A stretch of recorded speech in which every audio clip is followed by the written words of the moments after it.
안녕하세요. 창업자를 위한 세무회계 바우처 사업 그 두 번째 시간을 시작해 보도록 하겠습니다. 그래서 두 번째 시간을 시작하기 전에 우리 세무회계 바우처 사업에 대해서 간단히 한번 설명을 드리고 시작하도록 하겠습니다. 이 세무회계 바우처 사업은 일단 취지는 우리 청년 창업가들을 위해서 3년 미만의 청년 창업가들을 위해서 그러니까 정부 창업진흥원에서 지원해주는 사업이고요. 지원 대상 금액은 이제 세무회계 관련된 비용만 해당이 됩니다. 예를 들어서 우리 세무사 사무실이나 회계사 사무실에 지출하는 기장료, 월 기장료 또는 뭐 1년에 한 번씩 지출하는 금액도 조정료가 있을 거고요. 그리고 뭐 세무사랑이나 뭐 더 좋은 프로그램을 구입하시는 회계 관련 프로그램을 구입하시는 비용에 대해서도 그 지원을 해드립니다. 연 100만 원까지 지원을 해드리고요. 물론 자기 부담금 40만 원 정도가 있는데 43만 원 정도가 있는데 어쨌든 그 연 100만 원까지 지원금이 나오고 이 비용은 그 세무사 그러니까 세무 기장료, 세무 회계 관련된 비용만 해당이 되기 때문에 뭐 다른 비용들 뭐 예를 들어서 소모품을 사신다거나 뭐 직원 식대가 나갔다거나 이런 것들에 대해서는 지원이 되지 않습니다. 그래서 반드시 그 지출에 대한 증빙을 하셔야 돼요. 그 세무사 사무실에 받은 뭐 세무 기장료에 대한 그 세금 계산서라든지 또는 뭐 조정료에 대한 세금 계산서, 뭐 프로그램에 구입하신 뭐 신용카드 전표 등이 있어야지 지원금이 지원이 되고요. 그리고 또 하나 요건이 이제 매출이 있으셔야 되는데 그 해당 지원받는 연도에 매출이 뭐 조금이라도 있으셔야지 지원이 가능하고 그 매출 증빙도 반드시 해주셔야 됩니다. 뭐 세금 계산서 발행하신 내역이라든지 또는 뭐 신용카드 전표를 발행하신 내역이라든지 이런 내역이 있어야지 그 증빙이 되고 또 지원금이 나오기 때문에 반드시 숙지하셨다가 그 증빙을 그 제출을 해주셔야 된다는 거 알아두시고 그 세금계산서 반드시 그 국세청 홈택스 사이트를 통해서 또는 뭐 프로그램을 통해서 하셔도 되고요. 그 전자세금계산서 형태로 발행을 하신 증빙이 필요하다고 하니까 그 전자적인 형태로 발행을 하시기 바랍니다. 수기세금계산서로 발행하신 거는 인정이 안 된다고 합니다. 그리고 또 하나는 우리 그 이런 지원금 제도가 많이 있어요. 우리 처음 창업하시고 사업을 시작하시는 창업가분들은 지원금 활용하실 수 있는 게 굉장히 많아요. 저희 거래처들 중에도 살펴보면 이런 지원금 제도를 잘 활용하셔서 자금 부담 없이, 그러니까 자금 부담이 있더라도 좀 도움을 받으시면서 사업을 운영하시는 경우가 많이 계시는데, 이런 지원금 제도는 사실 내용을 몰라서 신청을 못 하시면 대상이 됨에도 불구하고 지원을 받지 못하시는 경우가 많아요. 그래서 이 정보가 상당히 중요한데, 이 정보를 많이 이제 찾아보실 수 있는 사이트가 우리 사이트 중에 인터넷 검색창에 한번 K 스타트업이라고 쳐보시면 그 정부에서 운영하는 지원금을 잘 정리해 놓은 사이트가 있습니다. 그 K 스타트업 사이트에 들어가 보시면 뭐 각종 지원금, 내가 물론 해당이 되지 않는 지원금들도 있겠지만 해당이 되는, 특히 이런 젊은 창업가들이나 그러니까 사업을 시작한 지 얼마 안 되는 초기 창업자들을 대상으로 하는 그 정부 과제라든지 또는 지원금 제도가 많이 나와 있기 때문에 이런 부분 모르고 그냥 넘어가면 너무 아쉽겠죠. 그래서 많이 귀를 기울이고 관심을 갖고 꼭 대상이 되시는 그 지원금에 대해서는 신청을 하셔가지고 지원을 받고 사업을 운영하시면 정말 좋을 것 같습니다. 뭐 저도 사실 사무실 운영하면서 이런 그 지원금을 몇 번 신청해 보긴 했는데 대상이 안 돼서 떨어지긴 했지만, 물론 그 많은 그 저희 기업 하시는 분들 또는 저희랑 거래 관계를 갖고 계시는 젊은 창업가분들께서 많이 활용을 하고 계시니까요. 그 여러분들도 혹시 이런 부분 놓치고 계셨다면은 반드시 그 K 스타트업 사이트 들어가셔서 그 대상이 되는 지원금을 꼭 신청하시고, 그리고 또 이게 기한이 있어요. 꼭 신청하는 기간이 있기 때문에 그 기간 내에 신청하셔야만 지원이 됩니다. 그래서 시기도 굉장히 중요하죠. 시기 적절하게 신청을 하셔야 된다는 점 반드시 숙지하시고 꼭 신청하셔서 지원 받으시면서 사업을 좀 해보시기 바랍니다. 네, 오늘 그러면 그 6번째 사연부터 한번 시작해 보도록 할게요. 오늘은 법인 대표 이사님께서 전화가 아니죠. 네. 상담 사례를 주셨어요. 상담 사연을 주셨는데, 지분이 3%고 대주주가 70% 정도 보유하고 있대요. 대표긴 하지만 지분을 3%만 보유하고 있는 그 주주에 해당이 됩니다. 근데 이 법인이 이제 경영 상황이 악화해서 대주주가 파산을 신청을 하고, 뭐 지금 아직도 부채가 차입금이 한 11억 정도 남은 상태인가 봐요. 그러면 이 차입금에 대해서 어떤 상환 의무가 돌아오겠죠, 법인한테는. 그러면 그 차입한 자금은 11억이고 세금도 한 2억 원 정도 체납을 했다고 하네요. 이 부분 이런 대표이사라고 하면 상당히 불안하시겠어요. 이 법인에 대한 그 채무가 본인한테 이제 귀속되는 게 아닌가라는 고민 때문에 밤잠을 설치실 거라고 생각이 됩니다. 그래서 저는 오늘은 뭐 이런 이 차입금이나 개인적인 사적으로 변제되는 차입금 같은 경우에는 민사적인 부분이고 또 뭐 형사적인 부분에 해당이 되기 때문에 그런 부분은 일단 제외를 하고 여기서 저희한테 문의 주신 세금 체납액 2억 원이 과연 누구한테 이제 의무가 귀속이 되는지에 대해서 한번 살펴보도록 하겠습니다. 자, 우리 일단 요 2차 납세 의무는 출자자 2차 납세 의무라고 하는 규정이 국세기본법상에 규정이 돼 있어요. 뭐냐면 일단 그 우리 사연에서 보면 그 대표이사가 3%의 지분을 갖고 있고 대주주가 70%의 지분을 갖고 있습니다. 그러면 이 법인의 대부분의 소유가 70%가 대주주가 소유를 하고 있다고 보시면 되죠. 그러면 과연 이 그 법인이 체납한 세금 2억 원 세금은 누가 부담을 해야 되느냐? 첫 번째는 법인이 물론 당연히 부담을 해야 돼요. 아까 저희가 지난 시간에 설명드린 것과 같이 이 법인 사업자의 권리 의무의 주체는 법인이 됩니다. 법인격, 법적인 그 제도 안에서 설립된 법인격을 가진 법인이 그 부담을 해야 되는데 법인이 뭐 파산 직전까지 가면 사실상 재산이 없겠죠. 이 그 체납액에 대해서 상환할 그 능력이 없다고 보셔야겠죠. 근데 그러면 2억 원을 받기 위해서 그러면 과연 이 국가가 세금 체납 2억 원을 그냥 포기할 것이냐? 포기 안 합니다. 쉽게 포기 안 해요. 자, 그래서 규정을 만들어 놨어요. 출자자의 제2차 납세 의무라고 해서 우리가 법인이 자기 자력으로 세금을 납부할 의무가 없는데 체납액이 있는 경우에는 출자자라는 건 뭐죠? 주주가 2차 납세 의무를 부담해요. 1차적으로는 법인이 부담하지만 법인이 1차적으로 부담할 수 있는 능력이 없는 경우에는 2차적으로 출자자가 납세 의무를 부담한다. 그러면 모든 출자자가 납세 의무를 부담하느냐?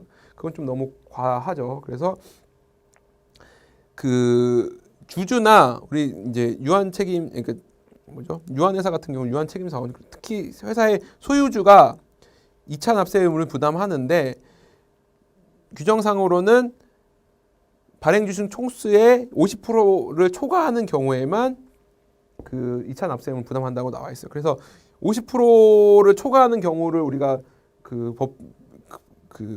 이제 세법상 과점주주라고 하는데 과점주주에 해당이 되는 경우에만 2차 납세 의무를 부담을 합니다. 그래서 50% 아까 저희 사연에서처럼 3% 갖고 있고 또는 딱 50%만 갖고 있다라고 하면 이 2차 납세 의무가 없어요. 법인이 세금 부담을 할 그 능력이 없으면 그런 과점주주가 아닌 주주들은 더 이상 세금 부담의 의무가 귀속되지 않습니다. 근데 여기서 첫 번째 사연에서처럼 70%를 가지고 있는 주주의 경우에는 50%를 초과해서 보유하고 있기 때문에 과점주주에 해당이 되고 과점주주에 해당이 되면 전액은 아니고 이 70% 그러니까 내가 보유하고 있는 지분율만큼만 그 세금을 부담할 의무가 발생을 합니다. 그래서 여기 보시면 지금 세금 체납액이 2억 원이니까 2억 원의 70%에 대해서 세금 부담이 돌아오겠죠.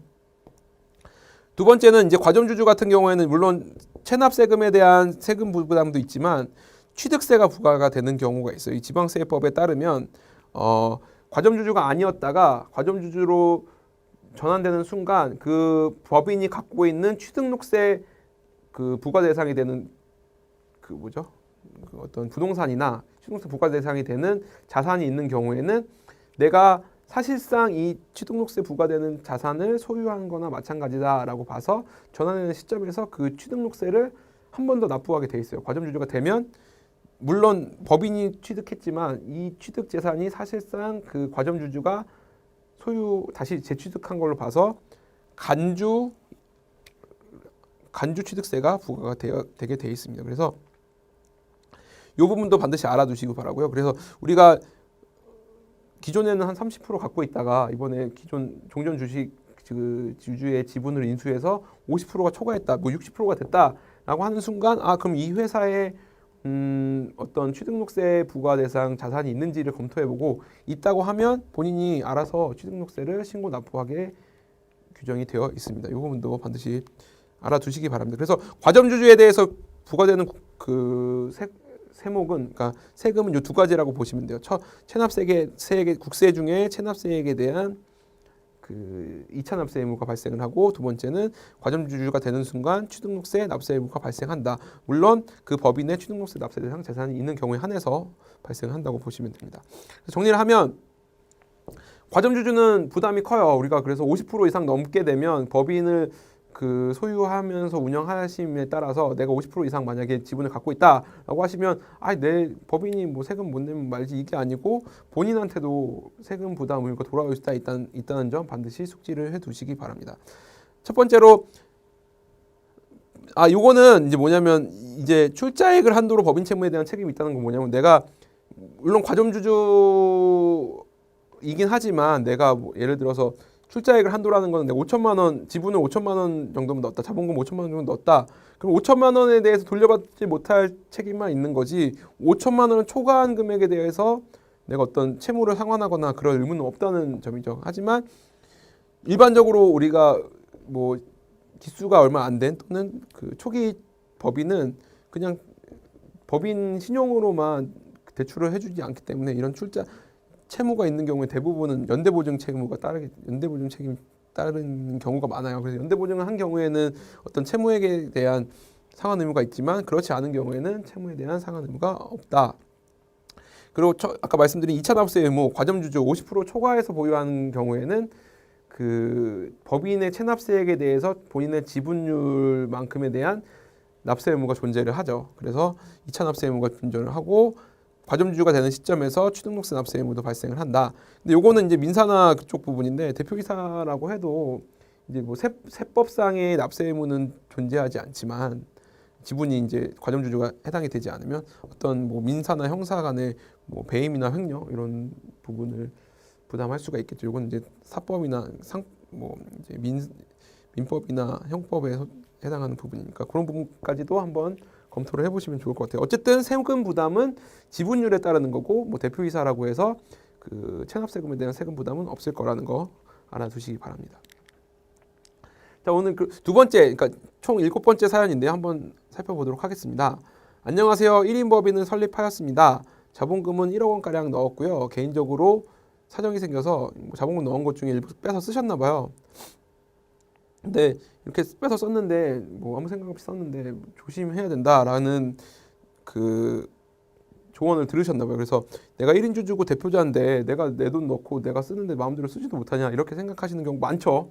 내가 대표고 주주도 없고 뭐 내가 어차피 1억은 내가 넣은 돈이고 그거 좀 갖다 썼기로 쓰니 누가 뭐라 그래 라고 생각하시는 분들 많이 계실 거라고 생각합니다. 그래서 한번 이 부분 알아볼게요. 우리가 개인 사업자를 운영하시는 데 있어서는 문제 없습니다. 내 돈이요. 맞아요. 본인 돈이 내 돈 넣고 내가 쓰는데 누가 뭐라 그래. 맞습니다. 근데 법인 사업자는 좀 달라요. 개인 사업자랑 똑같이 운영을 하시다 보면 나중에 문제가 발생을 하게 되어 있습니다. 그래서 한번 살펴보겠습니다. 우리 법령 중에 가지급금 인정이자, 가지급금 처리 기준 이런 가지급금이라는 단어가 나와요. 가지급금 많이 들어보셨을 거라고 생각이 됩니다. 우리 법인 사업에 좀 관심이 있으셨다면 가지급금 조심해라, 가지급금 처리 방법 뭐 이런 규정들 많이 보셨을 거예요. 그래서 가지급금이 뭐냐라고 한번 알아보고 이런 가지급금이 발생했을 때 어떤 세무상 문제점이 발생하는지에 대해서 한번 살펴보도록 하겠습니다. 자, 가지급금이란 명칭 여하에 불구하고 해당 법인의 업무와 관련이 없는 자금의 대여액을 의무한다.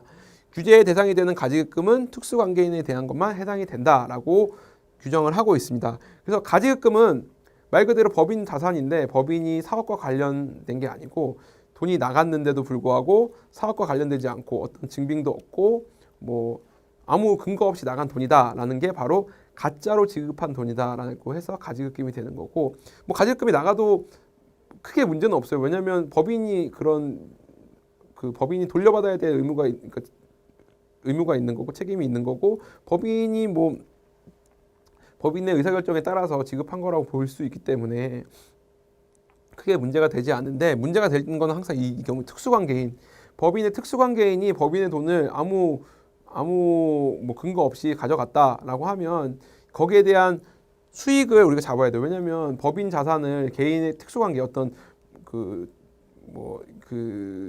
대표자라든지 주주라는 명목 하에 법인 자산을 마음대로 쓰는 경우에는 그 제3자가 운영하는 회사, 그러니까 제3자가 빌려간 금액에 대비해서 이 세금 관계가 그 세금을 줄일 수 있는 여지가 있기 때문에 그 자금에 대해서는 반드시 적절한 이자로 너네가 특수관계이냐 그러면 거기에 대해서 어떤 이자를 내고 빌려가. 이자를 내지 않고 빌려가면 이거는 넌 그냥 우리가 강제적으로 이자로 산입해서 입금을 볼 거야. 왜냐하면 법인의 돈을 개인 사업자처럼 그냥 자유롭게 쓰다 보면 어떤 세법이나 그런 뭐 상법상의 그 규정을 위반할 수 있는 여지가 많고 세법상에도 이 자금을 운영함에 있어서 세금을 탈세하는 여지가 많기 때문에 법인 자금을 특수관계자라는 명목 하에 무조건 갖다 쓰면 어떤 제재 장치가 필요하다. 갖다 쓰지 못하게 제재를 걸어놓자라고 해서 만들어 놓은 게 바로 이 가지급금 인정이자라고 보시면 됩니다. 가지급금은 법인이 특수관계인의 금전을 무상 또는 낮은 이율로 대여한 경우에 인정이자라는 건 말 그대로 이자가 실제로 지급되지 않았지만 이 정도는 이자를 보아서 이자로 계상해서 법인의 수익으로 보겠다라는 부분이 바로 인정이자고 그러니까 인정이자를 계상한 금액은 무조건 법인의 이익으로 보고 계상을 하고 이익을 받았음에도 불구하고 법인은 자금이 들어온 게 없기 때문에 그 부분은 바로 대표자가 다시 상여로 받아간 걸로 보겠다라는 게 바로 이 가지급 인정이자라고 봅니다. 좀 복잡하시죠?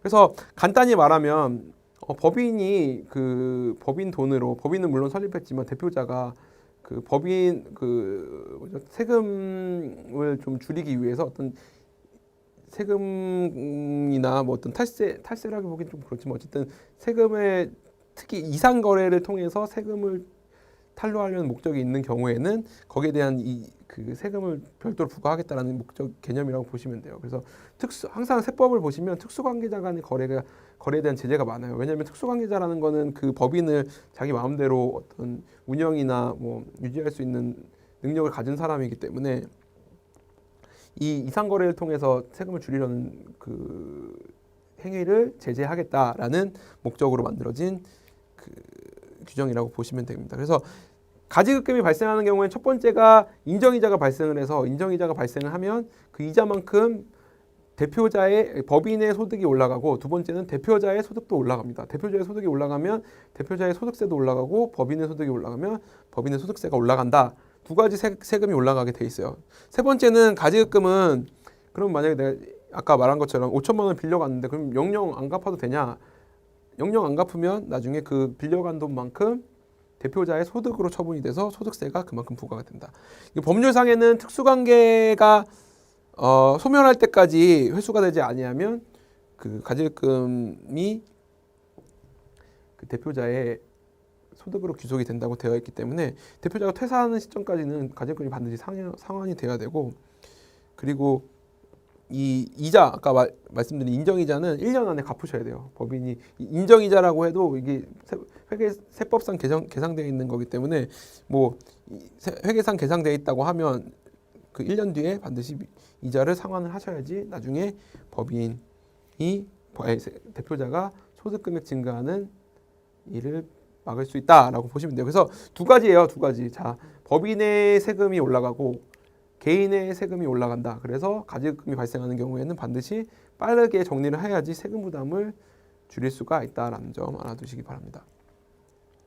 자, 한 번 더 정리하면 가지급금 인정이자에 대한 법인세법이 증가해요. 대표자가 개인적인 용도로 법인자금을 사용하면. 그리고 두 번째는 상여로 소득 체분돼서 대표자의 소득세도 올라갈 수 있다. 세 번째는 퇴사하기 전까지는 무조건 갚아라. 갚지 않으면 세금 내고 가져가라 라는 규정이 되어 있습니다. 그래서 가지급금이 이제 뭐 소액이거나 뭐 우리가 이익이 많이 나는 회사도 아니고 뭐 대표자가 뭐 소득이 많은 회사도 아니다. 상관없다라고 하는 회사는 사실 크게 문제는 없어요. 소액인 경우에는 뭐 이자 미수이자도 많지 않고 뭐 상여금 차별처분돼도 세금 부담도 많지 않기 때문에 근데 이제 문제되는 거는 이익이 많이 나는 회사고 그 가지급금 금액이 크다 이러면 그 법인에 대한 세부담도 많이 올라갈 수 있고 대표자에 대한 세부담도 많이 올라갈 수 있기 때문에 세금을 굳이 필요하지 않은 세금을 두 번, 세 번 내야 되는 그런 효과를 발생하게 되죠. 그래서 가지급금은 반드시 좀 물론 가지급금이 발생할 수 있어요. 왜냐하면 급하게 아까 사연에서처럼 뭐 개인적으로 좀 대표자가 써야 된다라고 해서 돈을 가져갈 수는 있지만 정리가 반드시 돼야 돼요. 정리가 빠르게 되지 않으면 세금이 계속 불필요한 세금이 나오게 되고 나중 되면 2년, 3년 지나다 보면 이게 가지급금이 눈덩이처럼 불어서 어떻게 정리해야 될지 갈피를 못 잡는 경우가 많아요. 그럼 세금만 계속 내야 되고 세금 내려다 보면 뭐 몇 억씩 되는 가지급금 상여처분하면 세금 엄청 나오죠. 그러면 정말 눈물 내면서 눈물 나게 세금 내시는 분들 많이 있으세요. 그래서 반드시 이 가지급 문제는 1년에 한 번씩은 가지급 금액을 정리하셔가지고 어느 정도 된다라는 건 반드시 세무사나 회계사를 통해서 보고를 받으세요. 그리고 그 가지급금을 올해 안에는 어떻게 정리해야지 뭐 상환을 한다든지 대표자가 상환을 한다든지 아니면 다른 방식으로 여러 가지 방식이 있기 때문에 정리를 한 번씩 하고 진행을 하셔야지 나중에 2년, 3년, 뭐 10년, 20년 됐을 때 이 세금 부담을 줄일 수가 있다. 제가 아시는 분들 중에는 가지급금 때문에 법인 폐업하시는 경우도 많은데 법인 가지급금 상태가 된 상태에서 법인을 폐업하시는 경우에는 더 많은 세금 부담이 돌아올 수 있어요. 그래서 문제가 많이 될 수 있기 때문에 반드시 가지급금은 그때그때 정리해 두시기 바랍니다. 자, 오늘 8번째 사연 한번 보겠습니다. 안녕하세요. 지방에서 조그마한 사업을 운영하고 있습니다. 업종 특성상 거래처 접대할 일이 많고 접대 시 현금 지출하는 경우도 있습니다. 많죠. 이러신 분들 요즘에 뭐 물론 접대가 많이 그 김영란법 이후로는 많이 줄어들긴 했지만 그래도 아직도 접대에 필요한 비용들도 많고 뭐 현금 접대하시는 경우도 특히 많습니다. 그래서 이런 경우에는 뭐 현금 접대 또는 뭐 결혼식 축의금, 뭐 부고, 부의금 이런 것들은 증빙 전혀 없죠. 가서 뭐 축의금 내면서 영수증 끊어달라고 할 수도 없고 또는 뭐 현금 지출하면서 영수증 끊어달라고 하겠어요? 못하고. 그래서 이런 경우에는 사업과 관련된 경비가 분명해요. 왜냐하면 나는 이 사람 사업과 관련 없으면 이 거래처에 이런 돈을 지급할 일이 없죠, 당연히. 그래서 사업과 관련된 경비인데 불구하고 경비로 인정받지 못하는 거 아니냐라는 걱정을 하시고 있어요. 특히 이런 지금 사업자 같은 경우에는 금액이 접대비로 들어가는 금액이 큰 거죠. 많으시죠. 업종별로 이제 접대할 일도 많고 여기서처럼 이제 어쩔 수 없이 현금으로 접대하는 경우도 많이 있으실 텐데 그런 경우에는 우리가 과연 어디까지 사업상 경비로 인정을 받아서 세금을 줄일 수 있을지에 대해서 한번 살펴보도록 할게요. 충남 단지에서 린다김 씨가 보내주셨습니다. 자, 접대비 지출 시 비용 처리는 어떻게 해야 될까요? 자, 접대비도 물론 당연히 우리가 규정상으로는 접대비라고 해도 적격증빙, 세금계산서, 계산서, 신용카드 매출전표, 현금영수증 등의 적격증빙이 있어야지 경비 처리가 가능합니다. 특히 법인 같은 경우에는 접대비를 쓰고 개인 카드로 만약에 결제를 했다거나 그냥 현금 결제를 했다거나 하면 절대로 경비로 인정을 해주지 않습니다. 반드시 법인 카드를 사용하셔야 됩니다. 그리고 또 하나 잘 모르시는 분들도 계신데 접대비 신용카드를 쓴다거나 신용카드 없는데 그럼 어떡하냐? 그런 경우에는 사업자 등록번호를 제시하시고 현금 영수증 발급받으셔도 돼요. 접대비 쓰시고 법인 카드가 없다라고 하시면 현금 내시고 사업자 등록번호 제시하시고 사업용 현금 영수증 발행하셔도 인정이 됩니다. 그래서 여기서는 신용카드 등에라고 되어 있어서 신용카드 외에도 사업자 지출증빙용으로 현금 영수증 발행하셔도 되고 물론 당연히 세금계산서 발행 받으셔도 접대비로 인정받으실 수 있습니다. 그래서 근데 안 되는 거는 개인 카드 쓴 거 당연히 안 돼요. 개인 카드 쓰시고 그 접대비로 인정해 달라 그러면 경비로 인정되지 않습니다.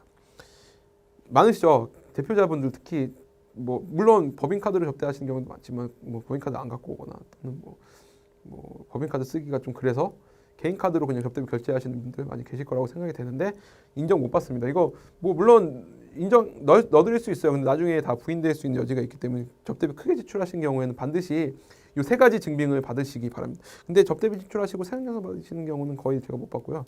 신용카드 쓰시거나 신용카드 없으시면 반드시 아까 말씀드린 현금영수증 발행 받으시기 바랍니다.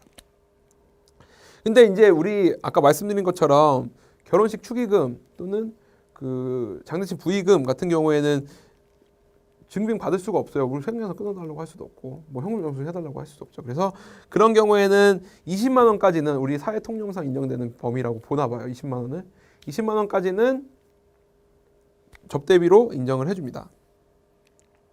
접대비로 인정을 받으려면 부의금 내고, 물론 우리가 여기서는 그 증빙이 없어도 경비 처리 된다고 하는데 실무적으로는 그 부의금 낸 그 축의금이나 부의금 낸 청첩장이나 부고장 또는 그 거기에 대한 증빙, 우리가 요즘에는 모바일로도 많이 받으시잖아요. 모바일로 받으신 경우에는 그냥 모바일 그 화면을 캡처 떠서 보관해 두셔도 증빙으로 인정이 가능하기 때문에 반드시 그 화면들을 잘 보관해 두시고 증빙으로 잘 정리해 두시기 바랍니다.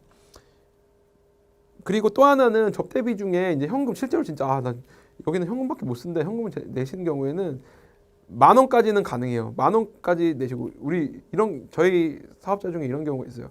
접대비에 분명히 거래처한테 그 거래처 건별로 추석 때 5,000원짜리 스타벅스 기프티콘 보내시는 경우, 스타벅스 어쨌든 커피 기프티콘 보내시는 경우가 있는데, 그런 경우에는 굳이 뭐 카드로 안 쓰시고 현금으로 지출하셔도 그 뭐 영수증 간이 영수증이나 그 기프티콘 보내시면서 사신 그 영수증 있으시잖아요. 그걸로 그 접대비 처리가 가능해요. 근데 10,000원이 안 넘기 때문에, 10,000원이 넘는 경우에는 건별로 10,000원이 넘는 경우에는 물론 적격 증빙이 있어야 되지만, 그렇게 그 저기 뭐죠?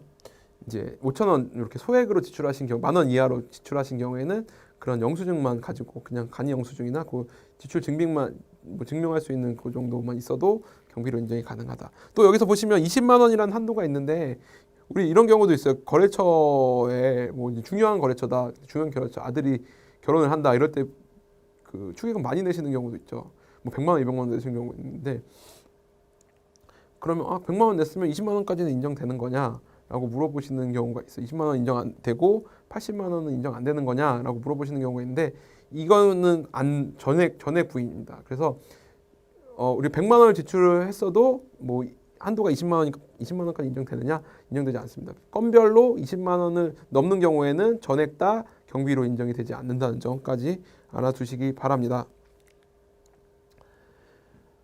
자, 그래서 신용카드 사용하셔야 되고, 여기 보시면 신용카드가 없는 경우에 인정되는 경우도 있어요.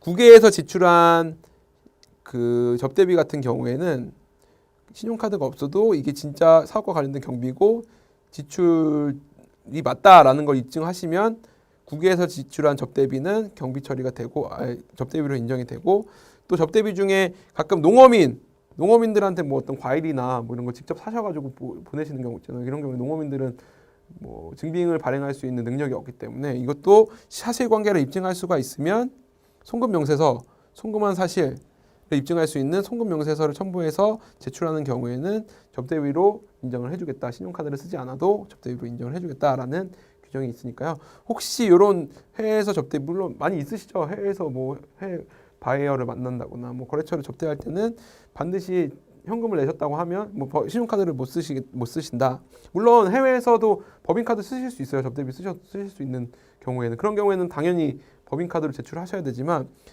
해외 중 카드가 사용되지 않는 장소 같은 경우에는 현금으로 지출하셔도 인정을 해주겠다. 또는 농어민한테 지출한 비용에 대해서는 경비로 인정을 해주겠다. 접대비로 인정해주겠다. 이런 규정이 있으니까 이것까지 같이 알아두시면 될 것 같습니다.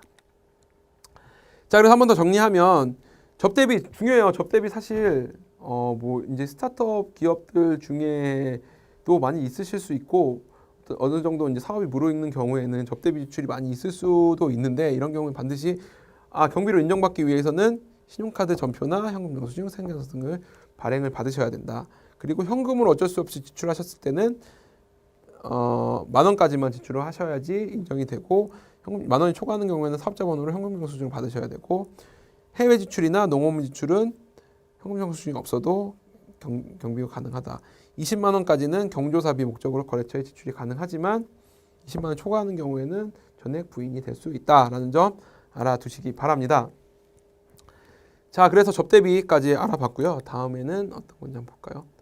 3년째 법인을 운영하고 있습니다. 법인 실적도 좋고 세금 부담도 좀 줄여보고자 법인 명의 스포츠카를 샀어요. 아, 스포츠카 좋습니다. 우리 법인 운영하시는 분들은 운영하다 보면 소득이 법인세 왜 이렇게 많이 나와? 법인 이거 뭐 세금 내다 다 끝나겠어 고민하시고, 물론 법인세율이 낮긴 하지만 이거 세금 날 바에 차라리 그냥 돈 쓰겠다. 내가 뭐 나라가 나를 위해서 해준 게 뭐냐 이렇게 생각하시는 분 많이 계시잖아요. 그래서 예전까지만 해도 법인의 경비를 이제 소득을 좀 줄이고자 그럼 차라도 좋은 거 타지라고 해서 차 사시는 분들도 많이 계셨어요.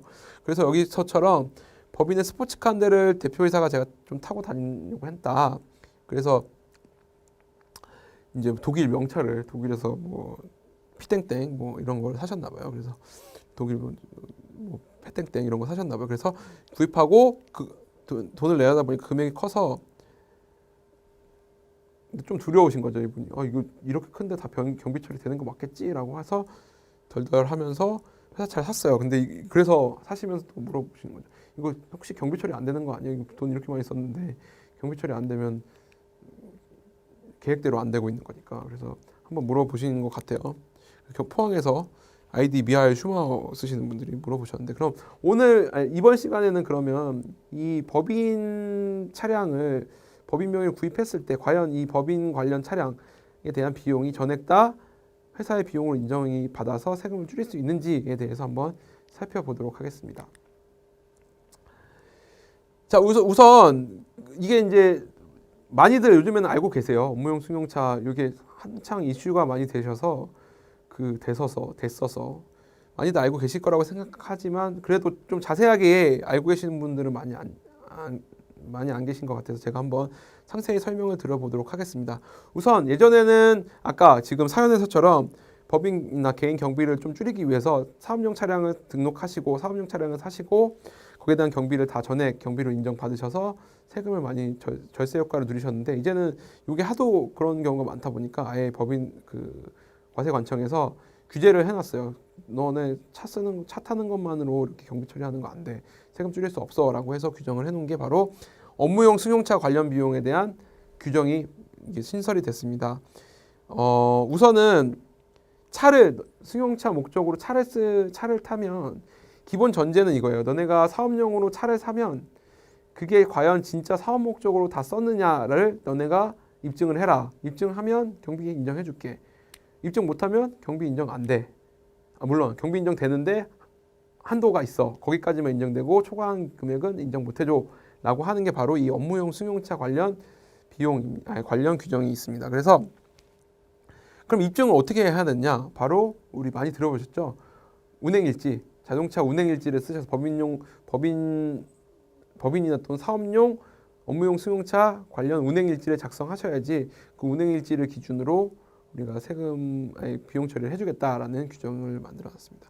자, 우리 개인 기업이랑 법인 기업이 대부분 동일한데 이제 가장 큰 차이점이 법인은 반드시 법인 차량 취득하실 때, 법인명의 차량 취득하실 때 임직원 전용 보험을 가입하셔야 돼요. 이 임직원 전용 보험이라는 건 뭐냐면 그냥 일반 보험, 자동차 보험 가입하실 때 법인 명의의 차량인 경우에는 약관에다가 특약 사항으로 이 보험은 뭐 임직원 법인으로 등록된 임직원에 한하여 적용이 가능함, 이런 약관이 반드시 들어가 있어야지 그 법인의 차량으로 보고 법인 경비로 인정을 해준다라는 제한이 있어요. 개인은 없습니다.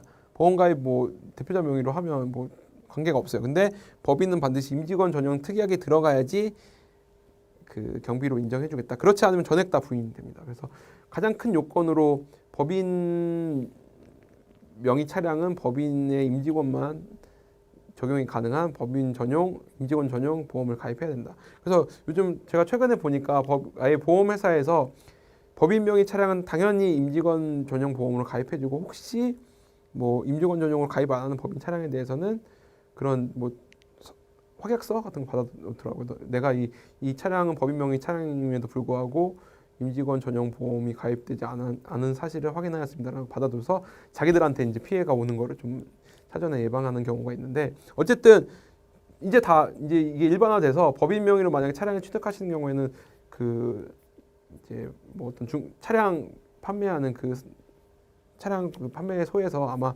차량 판매하는 판매소도 마찬가지고 법인 그 보험 가입하는 그 뭐 화재보험이나 손해보험 회사에서도 반드시 안내를 해줄 거니까요. 이런 부분 숙지해 두셨다가 반드시 보험 임직원 전용 보험 가입하셔야 되고, 두 번째는 차량 관련 모든 경비, 감가상각비, 임차료, 뭐 리스하면 임차료, 차량 주유대, 세차비, 수선비, 보험료 다 포함해서 기본적인 한도가 1,000만 원이에요.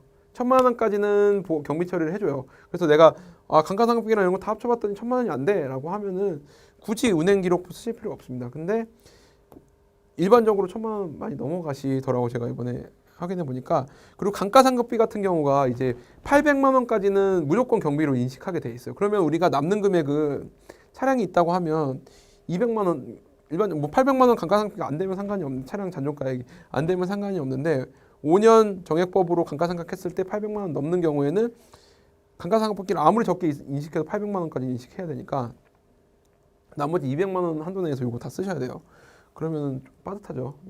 그래서 쓰다 보면은 당연히 1,000만 원 넘게 돼 있어요. 1년 총으로 해서 쓰다 보면 넘게 돼 있고, 또 이제 기중에 개업한 우리 같이 초기 창업자들은 차량이 있으신 경우에는 한도가 월할 계산이 돼요.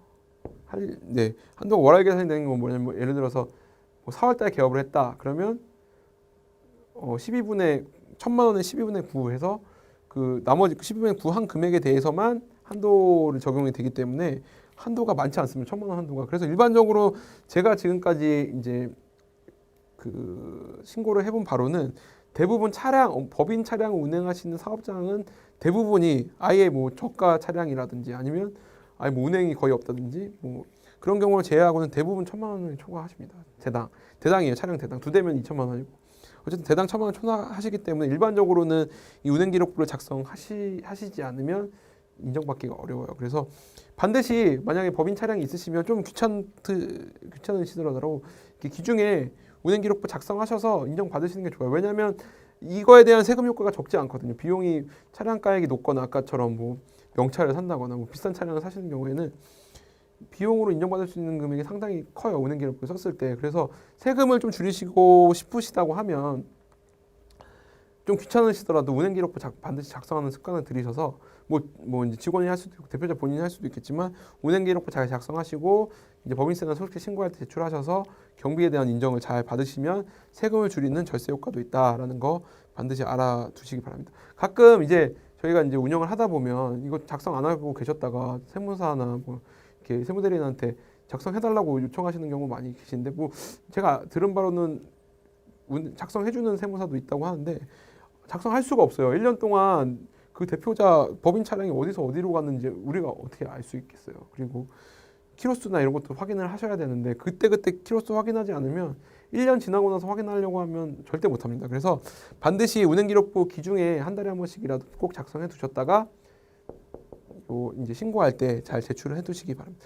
또 하나 알아두셔야 될 거는 이 배기량이에요. 배기량. 우리가 개별 소비세 과세 대상 차량을 기준으로 이제 업무 승용차 관련 비용 규정이 적용이 되기 때문에 경차 1,000cc 미만의 우리 소위 말하는 경차 또는 9인승 이상 승합차, 트럭, 화물용 승용차 이런 것들 다 적용 대상이 되지 않습니다. 그래서 뭐 봉고 우리가 뭐 9인승 이상 또 뭐 있죠? 뭐 카니발도 9인승 이상 있죠. 또 화물로 등록된 그 뭐 있죠. 특정 차량 뭐 있어요. 아무튼 개별 찾아보시면 다 나옵니다. 그래서 경차를 법인 차량으로 쓰신다거나 또는 그 화물용 승용차가 갖고 계신 분들, 9인승 이상 승합차 갖고 계신 분들은 적용되시는 게 아니라는 점, 마음껏 타셔도 100% 다 경비 인정된다는 점 알아두시기 바랍니다.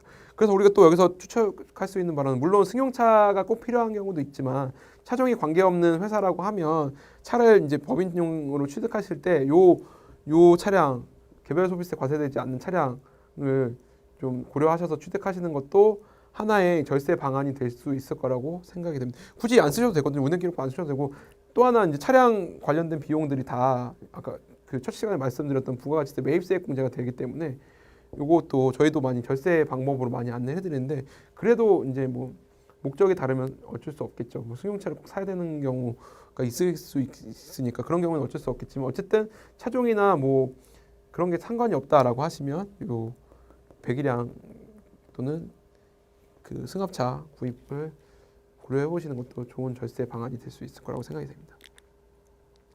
자, 그래서 오늘 9번째 주제로 그 업무용 승용차에 대해서 알아봤는데요. 요게 이제 사실 기중에는 잘 모르세요. 기중에는 그냥 타고 말지 이렇게 생각하시는 분들 많이 계시는데, 기말에 법인세나 소득세 신고할 때 가면 그때 가서 부랴부랴 막, 왜냐하면 세금이 엄청 많이 달라지거든요.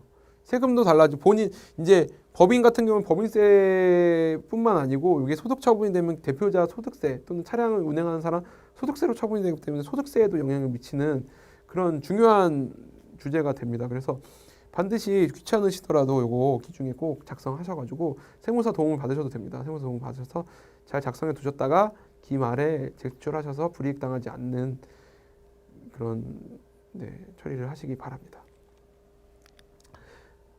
자, 오늘 9번째 요거 봤고요. 10번째 사연 한번 볼게요. 이번에 음식점을 운영하시는 사업자시네요. 음식점을 운영하시는 개인 사업자입니다. 방송 출연 등으로 인해 몇 년째 매출이 폭발적으로 증가해요. 요즘에 방송에 한번 나오면 음식점들 장사가 엄청 잘 돼요.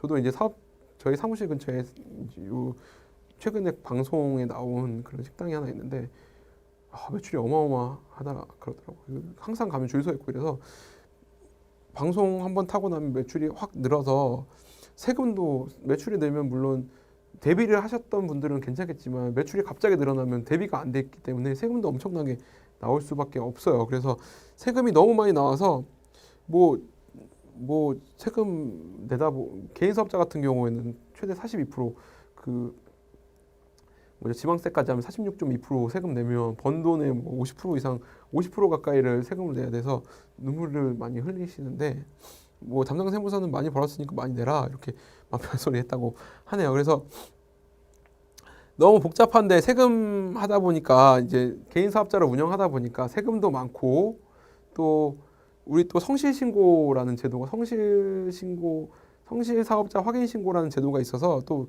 여러 가지 복잡한 제도들이 많이 있다 보니까 나는 그냥 이렇게 개인 사업자 세금 많이 내고 개인 사업자 할 바에야 법인으로 해서 세금도 좀 적게 내고 좀 편하게 운영하고 싶다라고 생각하시는 분들 많이 계실 거라고 생각이 됩니다. 방이동에서 집밥 백선생 아이디 쓰신 분이 전해주셨는데, 이렇게 이제 개인 사업자로 하다가 이익이 너무 많이 나서 이 세금 줄일 수 있는 방법 뭐 없어? 라고 고민하셨을 때 주변 어딘가에서 법인으로 전환해라 라는 조언을 받으신 분들 많이 계실 거라고 하는데, 근데 이제 법인을 전환하시기 약간 두려워하시는 분들 많이 계시더라고요. 법인으로 하면 또 다른 문제가 생기는 거 아니야? 라고 고민하시는 분들 많이 계실 것 같은데, 그래서 오늘 제가 한번 정리를 해봤습니다. 개인 기업으로 운영했을 때와 법인 기업으로 운영했을 때의 장단점, 우리가 첫 번째 시간에서 좀 차이점에 대해서 알아봤는데, 이번 시간에는 장단점을 한번 비교해 볼게요. 아까처럼 사업이 잘 돼서 개인 기업으로 운영하다가 법인을 전환을 고려하시는 분들이시라면 오늘 시간 잘 들어두셨다가 한번 잘 의사결정하시기 바랍니다. 첫 번째로 세법상의 차이점만 한번 보면 여러 가지가 있는데, 우리 가장 큰 차이점은 이 개인 기업은 세법상 열거된 기업 그 소득에 대해서만 과세가 되는 반면에 법인 기업 같은 경우에는 모든 자산이 증가시키는 모든 행위에 대해서 이자를 받았던 거, 임대료를 받건 아무 상관없어요. 자산을 처분했던 실제로 매출이 발생했던 내가 돈을 벌었다라는 행위가 발생을 하는 경우에는 다 과세 대상 소득이 됩니다. 근데 개인 기업 같은 경우에는 딱 여기 열거되어 있는 소득에 해당되는 경우에만 소득세가 발생을 한다는 점이 차이가 있고요. 두 번째는 신고납부도 아까 첫 시간에 살펴본 것과 같이 개인은 무조건 1월 1일부터 12월 31일까지의 소득을 산출하는 반면에 법인은 그 기간을 정할 수 있다. 내가 이때부터 이때까지만 세금을 산출해서 신고납부하고 싶다라고 하면 기간을 정할 수 있다라는 점 알아두시면 되겠습니다. 그래서 우리가 제일 궁금한 부분이요. 그러면 세금은 어떻게 차이가 나라고 물어보시면 여기 보시면 될 것 같아요. 우리가 일단은 세율이 달라요. 개인 기업은 최저 세율은 법인 기업보다 낮죠. 6%부터 시작하지만 최대 소득 구간에 따라서 42%까지 올라가는 세율 구간을 갖고 있는 반면에 법인은 아무리 많이 올라가도 최대 22% 세율 구간까지밖에 올라가지 않는다. 그래서 소득이 높은 사업자의 경우에는 세금을 좀 줄이고 싶다.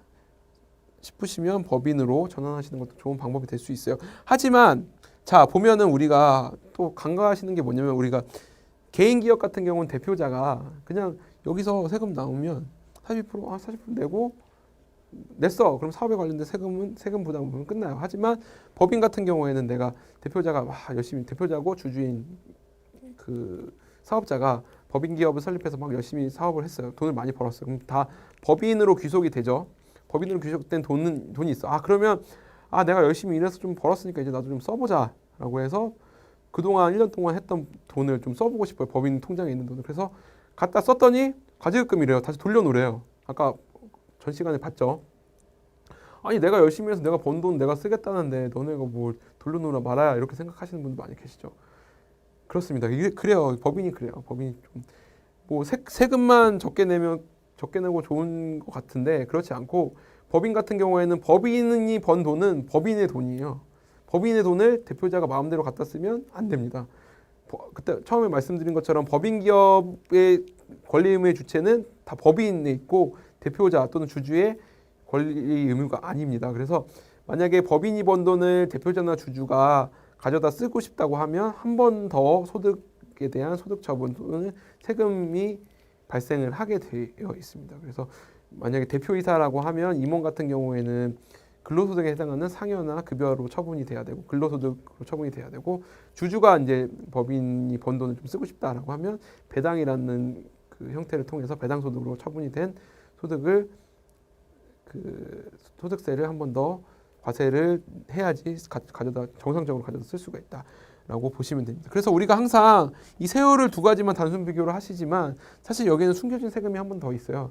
주주나 그 대표이사가 이 법인의 가처분 소득을 가져다 쓰기 위해서 발생하는 세금이 있기 때문에 단순히 이 세율만 놓고 비교하시면 안 되고 요 한 번 더 발생하는 세금 과연 우리가 법인이 번 돈을 얼마를 가져다 쓸 거냐 그리고 얼마의 세금을 내고 가져다 쓸 거냐를 한 번 더 산출하셔서 세금을 계산을 하셔야 된다고 봅니다. 그래서 우리가 여기 보시면은 기업주 가처분 소득 우리가 법인 개인 같은 경우에는 벌었어 세금 냈어 사업소득 냈어 그러면 갖다 쓰면 내 돈이니까 내가 알아서 마음대로 써야지 내가 열심히 해서 번 돈이니까 그냥 써야지 하고 쓰셔도 아무 문제가 없습니다. 근데 두 번째 법인 기업 같은 경우에는 안 돼요. 다시 한번 설명드리지만 반드시 세금을 한 번 더 내고 가셔야 됩니다. 그래서 우리가 이제 저희 세무사 같은 사람들이 필요한 게 바로 여기서 세금 내고 어떻게 좀 세금을 적게 내고 다시 기업주 또는 대표이사가 그 본인의 근로에 대한 대가 또는 경영에 대한 대가를 가져갈 수 있는지를 충분히 상의를 하시고 세무사나 세무 전문가와 상의를 하시고 가져가셨을 때 세금을 줄일 수 있는 여지가 많이 있다고 보시면 되겠습니다. 자, 그래서 이렇게 이제 동일한 소득을 벌었을 때 총부당 세액을 산출해 봤는데 여기는 기업주 총소득에 대한 소득세만 내면 되지만 여기는 법인세 한번 내고 법인 같은 경우 법인세 한번 내고 기업주 총소득에 대한 세금을 한번 더 내야 돼서 오히려 동일한 소득을 벌었을 때 법인이 세금 부담이 더 커지는 경우도 발생한다는 점을 제가 한번 예시를 들어봤는데 그래서 법인이 세율 싸니까 법인으로 가야지 이렇게 단순하게 생각하시면 나중에 더 그럼 이게 세금이 더 나오는 괜히 법인 갔어라고 생각하시는 경우도 있으실 거라고 봅니다. 그래서 잘 비교해 보시고 과연 어느 게 더 유리한지 산출해 보시고 요거는 직접 하시기는 힘들고 아마 세무사나 세무 전문가의 도움을 받아 보셔야 될 거라고 생각이 됩니다. 자, 그리고 오늘 한번 마지막 사연 한번 볼게요. 요 마지막 사연까지만 하고 오늘 강의 마치도록 하겠습니다. 자, 음식점업을 운영하는 개인 사업자입니다. 또네요. 이거는 같은 내용인데 법인 전환에 대해서 두 번째 사연을 한번 알아보시면 여기 보면은 법인 전환 자 우리가 아까 시간에 방금 전에 말씀드렸던 그 법인 전환에 대한 의사결정을 하셔서 그럼 나는 법인으로 가는 게 유리하겠어 라는 세무사의 조언을 받고 법인으로 전환을 하셨어요. 근데 그럼 법인 전환은 어떻게 해야 되죠? 라고 물어보시죠. 법인 전환이 그냥 개인 사업자 폐업하고 법인 사업자 설립하면 되는 거 아니야? 라고 물어보시는 경우가 많이 있는데 그렇지 않습니다. 법인 전환이라는 거는 개인 사업자에서 운영하던 그 사업을 그대로 법인에서 이어가는 개념이고 개인 사업자의 사업의 영속성을 법인 사업자가 가져갑니다. 그래서 그 방식을 여러 가지 방식이 있는데 법인 전환 방식이 여러 가지가 있는데 첫 번째가 우리가 법인의 재산이나 부채가 많이 발생을 하고 법인의 어떤 법인의 자산이 많은 경우에는 법인 전환 개인 기업이 법인 기업으로 전환한다는 신고를 별도로 하셔야 돼요. 그래야지 조세 지원 이제 뭐 조세 지원이 여러 가지가 있어요. 취등록세도 면제되고 법인 개인의 갖고 있던 사업용 고정자산에 대한 취등록세도 면제될 수 있고 또는 양도소득세 개인에서 법인으로 어떤 자산을 넘길 때 발생하는 양도소득세도 이월되고 또는 이런 그렇죠 조세 감면 혜택도 개인 사업자에서 이어가던 거를 그대로 법인 사업자 이어갈 수 있는 방식으로 하는 여러 가지 혜택을 볼 수 있기 때문에 법인 전환이 필요한 경우에는 반드시 개인 사업자 단순 폐업으로 법인 설립하시는 게 아니고 개인 사업자 폐업하는 시점에서 법인을 설립하고 개인 사업자에 대한 모든 권리 의무를 법인 사업자에서 승계를 받으셔야 돼요. 종업원, 자산 무채, 심지어는 모든 권리, 그러니까 사업과 관련된 권리를 일괄적으로 승계를 받으셔야지 이 조세 혜택을 얻으실 수가 있기 때문에 이 부분도 마찬가지로 직접 판단하시기는 어렵고 이렇게 하는 것보다 오히려 그냥 처음에 말씀드린 것처럼 개인 사업자 단순 폐업하고 법인을 새로 설립해서 유지하는 경우가 유리한 경우도 있어요. 많아요. 유리한 경우도. 그래서 법인 전환이 무조건 유리하다고 생각하시면 안 되고 본인의 사업 형태나 어떤 사업의 지금 현재 상황을 잘 알아보시고 잘 판단하셨다가 개인 사업자 단순 폐업 법인 설립으로 운영할 거냐 또는 개인 사업자랑 법인 사업자를 병행하시는 경우도 많이 있어요. 개인 사업자 그대로 살려두시고 법인 사업자만 설립해서 이제 사업의 비즈니스를 서서히 넘겨가시는 경우도 있고 두 번째는 개인 사업자 그냥 단순히 폐업시키고 법인 사업자를 새로 설립해서 새롭게 사업을 영위하시는 것처럼 사업을 영위하시는 경우도 있고 지금처럼 여러 가지 조세 혜택을 받기 위해서 개인 사업자에 대한 모든 관리 의무를 법인으로 승계를 시킨 다음에 사업을 영위하시는 경우도 있기 때문에 이 세 가지 방식을 반드시 잘 고민해 보셨다가 가장 유리한 방식으로 하셔야 되는데 일반적으로 제가 단순히 이제 의사결정하시기 편하게 단순히 말씀드리면 개인 사업자의 어떤 자산 부채나 권리 의무 관계가 굉장히 복잡하고 많다 또는 개인 사업자로 지금 갖고 있는 고정자산 예를 들어서 건물, 토지 이런 취등록세 과세 대상 자동차 이런 것들이 많이 있다라고 하면 지금처럼 조세 지원, 세금이 많이 나올 수 있는 관계가 많기 때문에 조세 지원을 받을 수 있는 법인 전환 형태로 넘기시는 게 유리하시고 그렇지 않고 나는 별것도 없고 개인 사업자로 운영하던 게 그렇게 크게 자산도 없고 부채도 없고 그냥 다 개인 사업자 형태에서 정리가 가능하다라고 하시면 개인 사업자 단순 폐업하시거나 그냥 개인 사업자 살려두시고 새로 법인을 설립하셔서 운영하시는 게 훨씬 더 유리하실 수가 있어요. 왜냐하면 우리가 창업기업 아까 처음에 말씀드린 지원금 혜택이 창업기업에 대해서 적용이 되는 경우가 많이 있거든요. 근데 창업기업이라고 하면 일반적으로 설립한 지 3년, 사업 개시 후 3년 이내의 기업을 말하는데 이렇게 개인 사업자를 법인 전환 형태로 운영을 하시면 개인 사업자에서 영위하시던 사업 기간이 총 사업 기간에 포함이 돼요. 그래서 나는 지금 법인을 새로 설립했는데 법인 전환 형태로 포괄영수도 받았다. 그러면 개인 기업을 통해서 운영하던 사업 기간이 3년을 넘는다. 4년이 된다. 그러면 창업기업 지원 혜택을 받으실 수가 없어요. 그래서 반드시 지원 혜택, 창업기업에 대한 지원 혜택을 받고자 하신다면 이 법인 전환 형태로 만약에 사업을 개인 사업자를 포괄영수 형태로 법인 전환 하신 경우에는 이 기간을 반드시 개인 사업자로 운영하시던 사업 기간을 반드시 잘 감안을 하시고 법인 전환을 하셔야 될 것으로 봅니다.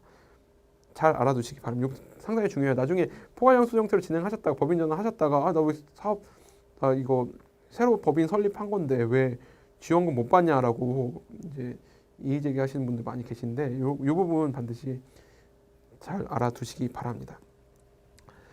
자, 오늘 여기까지 법인 전환까지 한번 살펴봤는데요. 우리가 이 이후에도 저희 사실 많은 부분들 대표이사가 지분 양도하는 경우나 또 인센티브 또는 옵션, 스탁 옵션 제시하는 경우 요즘에 또 스타트업 기업 같은 경우에는 스탁 옵션을 많이 발행을 하시기도 하시더라고요. 그래서 그런 부분까지 같이 살펴보면 좋은데 오늘 시간 관계상 여기까지 하고요. 그리고 이제 다시 한번 말씀드리지만 처음 사업을 운영하시는 사업주분들이라고 해도 이제 많이 계실 거예요. 스타트업 하시는 창업자분들을 제가 몇 번 많은 분들을 만나봤지만 대부분이 이제 기존에 사업을 운영해 보시지 않으신 분들이 많이 계세요. 대부분 많은 분들이 근로소득자로 급여 생활을 하시다가 이제 아이디어나 본인의 기술을 가지고 내가 창업을 해보겠다라고 개업을 하시는 분들이 많이 계신데 그런 분들 같은 경우는 급여 생활만 하시다가 근로소득자로만 생활하시다가 새로 사업을 개시하다 보면 사실 회계나 세무나 전혀 모르고 계시는 부분이 많이 계셔서 이제 조금 시기를 놓치면 개업하고 한 뭐 몇 달, 길게는 몇 년 지나다 보면 그 딱 골든 타임이 있어요. 우리가 정리할 수 있는 골든 타임 내에 정리를 못 하셔서 세금 부담 많이 하시고 심지어는 폐업까지 고려하시는 분들이 많이 계시기 때문에 반드시 처음에 사업을 시작하실 때는 조금 귀찮고 번거로우시더라도 기본적인 세무 관계 정도는 알아두시고 사업을 시작하시면 나중에 이제 뭐 좀 사업을 어느 정도 사업이 성숙했을 때는 충분히 잘 정리된 상태에서 사업을 운영하시다 보면 뭐 투자 받기도 수월하시고 투자 받으시려고 해도 회계 처리가 잘 되어 있어야 되기 때문에 투자 받기도 용이하시고 이제 뭐 매각을 하신다거나 어떤 사업을 더 성장을 시키실 때 훨씬 더 유리한 그 요소로 작용할 수 있을 거라고 생각이 됩니다. 그래서 이 부분 뭐 물론 중요하지 않다고 생각하시고 운영하시는 분들도 많이 계시겠지만 제가 다시 한번 말씀드리면 상당히 중요합니다. 반드시 이 부분 나중에 잘 정리 안 하시면 후회하실 날이 오실 수밖에 없어요. 사업을 하시다 보면. 그래서 반드시 관심을 가지고 물론 깊게 뭐 다 알 수는 없다고 생각이 됩니다. 하지만 기본적인 사항들은 대표자가 관심을 갖고 운영해 주시면 좋을 거라고 생각이 됩니다. 네, 오늘 그 세무회계 바우처 사업의 일환으로 저희 창업자를 위한 원포인트 세무회계 강의 시간 여기까지 하고요. 혹시 더 필요하신 내용이 있으시면 저희 그 관련 그 연락처 남겨드릴 테니까 그쪽으로 문의 주시면 저희가 친절하게 대답해드리도록 하겠습니다. 네, 모든 창업자 여러분들의 그 건승과 발전을 기원하면서요. 오늘 수업 여기까지 마치도록 하겠습니다. 감사합니다.